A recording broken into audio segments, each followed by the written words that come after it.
Thank you. As a servant to the people of Queensland and Australia, it's ironic that the Liberal Party decides to bring on this matter of public importance, mentioning the skyrocketing price of electricity when they are the ones pushing for the United Nations net zero pipe dream. It's ironic that they would mention growing mortgage stress. Their government was the one that printed over $500 billion out of thin air during the COVID mismanagement.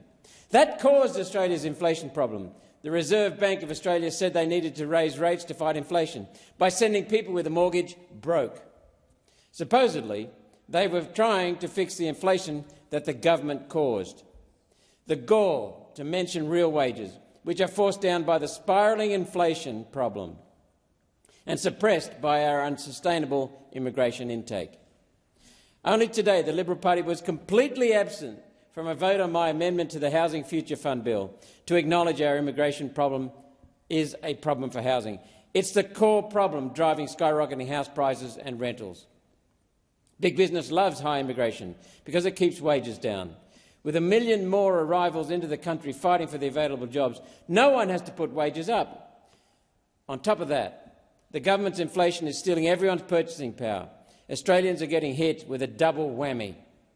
If you want life to get better, unfortunately it won't happen if you vote for either Liberal or Labor. They're two wings of the same bird. The core of all the problems is the price of electricity. The price of electricity is being artificially inflated by green United Nations net zero policies. Electricity prices affect every part of our lives, not just the power bill at the kitchen table. Without cheap power, manufacturers can't produce the products we want and need at a reasonable price. Farmers can't afford to pump the water that irrigates crops and keeps cattle alive. Shops can't afford to keep the lights on and keep the doors open. So you don't just pay the price of the UN's climate net zero pipe dream once on your power bill. Not once. You pay for it again and again and again in every other bill as well. Wind and solar cannot supply our baseload power needs. The more wind and solar that's put into the grid, the higher the electricity prices go. This is a fact, and it's replicated in every country that has gone further down the United Nations net zero path than has our country. The proof is already here in Australia too. With the highest amount of wind, solar and batteries ever on the grid, our electricity prices have never been higher. They have never been higher, thanks to your policies. Your policies. If the wind and solar crowd isn't lying when they keep telling Australia wind and solar is the cheapest form of energy, your electricity bills would be lower.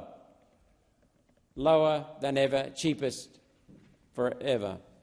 They're lying, and we are all paying the price. We are all paying the price. The elites of this country won't let us have a conversation on the actual solutions to these problems. Backroom party power brokers rule the major parties with an iron fist.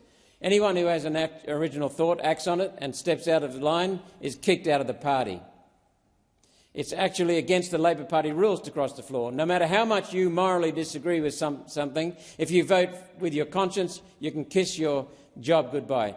This is the rot that's corrupting our politics. We need to return this parliament to a house of states' representatives, people's representatives. That means you come here to actually represent and serve the people who elect you, not the party power brokers. Politicians should be warned. You've been able to get away with these dodgy deals for decades due to the apathy of the Australian people. No more. No more. Every day, thousands of Australians are waking up. More people than ever are watching exactly what you're doing in this chamber. They're not impressed. You might think you're clever in the way you dodge questions and the political games you play. Yes, Senator Simon Birmingham. Yes, Senator Don Farrell. You think you're clever, but people see through it. Meanwhile, life is getting tougher for Australians. People won't take your hollow promises and empty performances any longer. People of Australia are waking, at last.